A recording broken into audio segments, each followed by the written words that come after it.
my biggest thing about this is that I wanted it to be short, to the point. I wanted it to be something that people from a lot of different areas of genres could actually enjoy. So I would say I probably have like three styles in one in this. I have the trance, I have the big room, and I have like the more like a funky progressive kind of bass to it as well. And I'm going to show you all the layering I've done because there's quite a lot of layering here.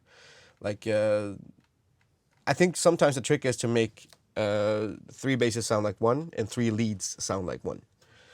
So I'm going to show you. Unfortunately, I do not have the virus with me here, but I have been able to export the stem.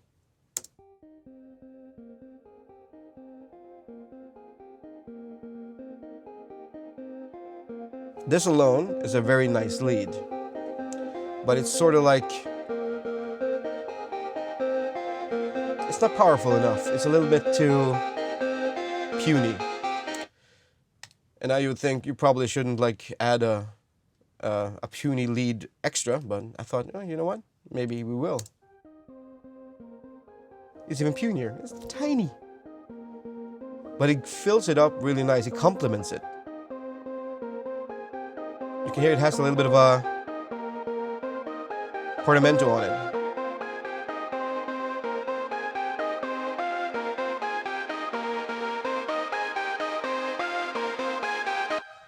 What I think is cool about this is the fact that it's just a regular sound that most people can use, and by itself, it's usually not strong enough.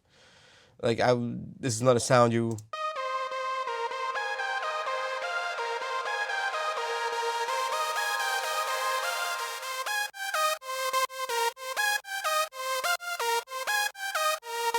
Alone, I don't think it's strong enough. It's a nice little. It has a nice little tonal thing to it, and it has the portamento that makes it like a little bit more aggressive. But when you put all of these three together, because I also have one extra thing here, what a lot of people would say is sort of like typically me in the background with a little bit of a 16th note going. Let me go fast forward a bit.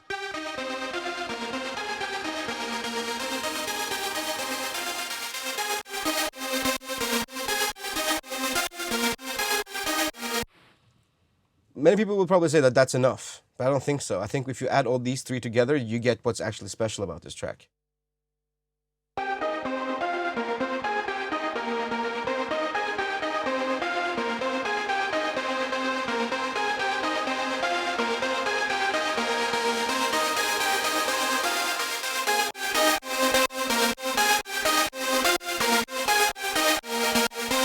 Now you have three completely different sounds that just works well together, and it gives that extra drive and that extra power you would want. And I'm going to show you what I meant about like if you have a kick and a bass that actually works really well. That's technically all you need, and you're onto something. So let's do this then. So I'm just going to choose like the kick, and then I'm going to choose the bass. But the thing is, the bass is three parts. Like this. So let me just play, actually let me just play this, just a kick and the sub bass.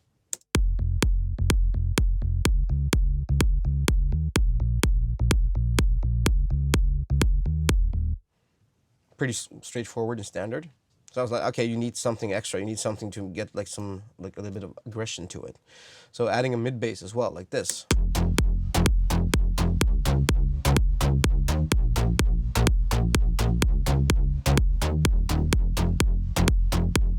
But it lacks a little bit of drive. I mean, it's there, it's cool, it's thumping, but it doesn't have that drive.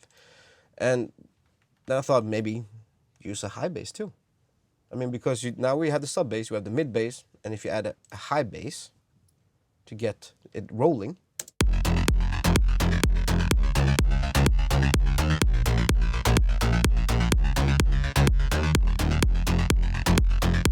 now it's become dirty. So basically what we have now is just a good old standard old kick and sub, a mid bass to make it more progressive, and then you have the high bass to make it more electro trance-ish.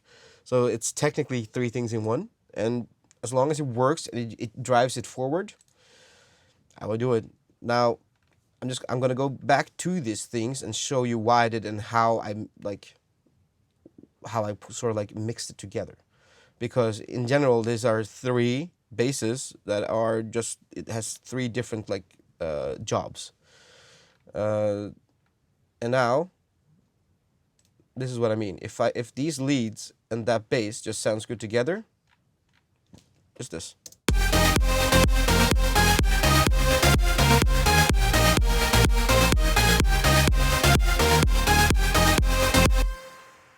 That's very few elements actually. That's just like the main lead, the bass, and the kick.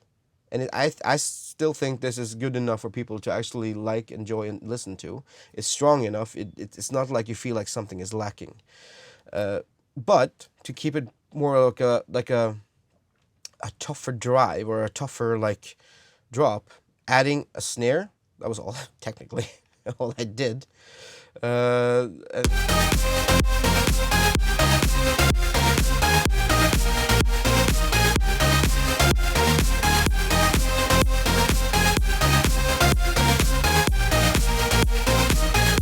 There's so few elements, and in my honest opinion, I think like a lot of people probably use a little bit too much. I'm trying. I can use a lot, but make it sound less. Make it sound less messy. That's why I don't have too much reverb, too much delays, or anything on it.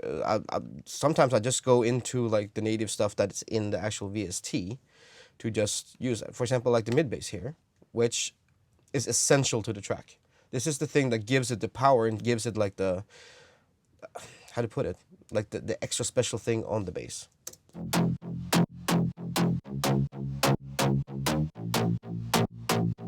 For example, here, I could have used, for example, an EQ like FabFilter, which a lot of people use, including myself, but it already has like an EQ in like the plugin, and it's pretty good, and it has a pretty nice little like range here.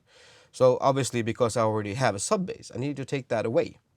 For example, like this, when it plays without this, too much sub, and not enough high, if you ask me. So technically the same sound, but now it has a completely different job than what it initially had. Now all this is doing is being a top layer to something that is already deep.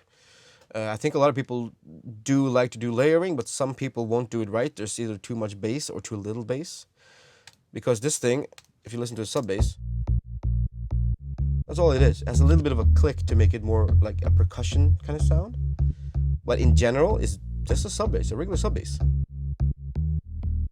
And together, now that I've done the EQing on the mid bass and added a little bit of reverb just to give it like some room to breathe, it's pretty cool. It sort of has like a progressive electro kind of feeling to it. And Spire is extremely good for these kind of like more harsh sounds, sounds that are a little bit more attack and a little bit more aggression to it, I would say. But people who know me and my productions knows that I do love a certain kind of energy in my tracks. And a lot of that energy comes from me loving to using the 16 notes.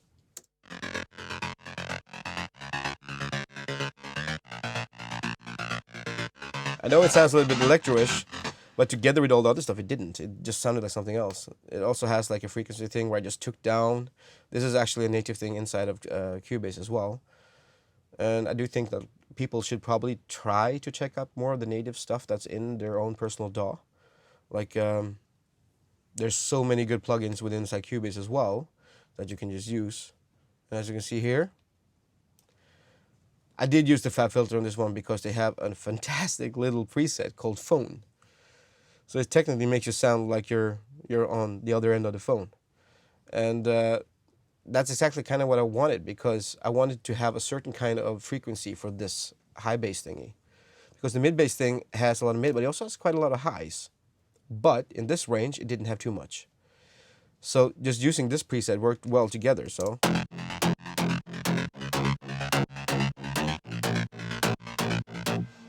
the reason you hear this one so well, the high bass thing, is basically because it's taking care of the frequencies that this doesn't have.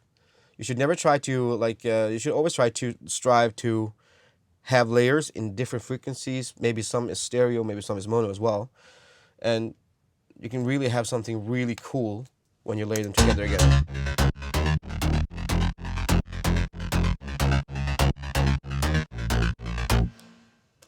This is all very like it's cool to hear when it comes together, like all of it. But like these small things, it might take some time to get it right, but it's so worth it. It's gonna be worth it live. It's gonna be worth it when people play it at home as well, just to get the frequencies right. Uh, I would say um, blending all of these together and making sure that, because technically now you have 6 sounds playing, 3 taking care of all the bass ranges, as well as high, and you have the main leads, which are doing their job down here, and you're trying to make all of these 3 do a different job. So basically, it's a lot to do with frequency, it's a lot to do with effects, and also the placement in the stereo image. And on this one, I use a stereo enhancer, and it just to give it a little bit extra widening feeling, to get that anthemish kind of feeling, because these 2 here are quite mono. Well, their effects can go like a little bit stereo, but the sound itself is technically trying to cut through the middle to make it. It's sort of like what vocals do in the break. This is trying to do the vocals job when it drops. So you want it to be in your face in the middle, but you need to have a layer to make sure that it gets widened enough to sound like an anthemish thing when you go into a festival, for example. You have a huge rack of speakers, and then you need to fill all the sides. That's what I usually do anyways.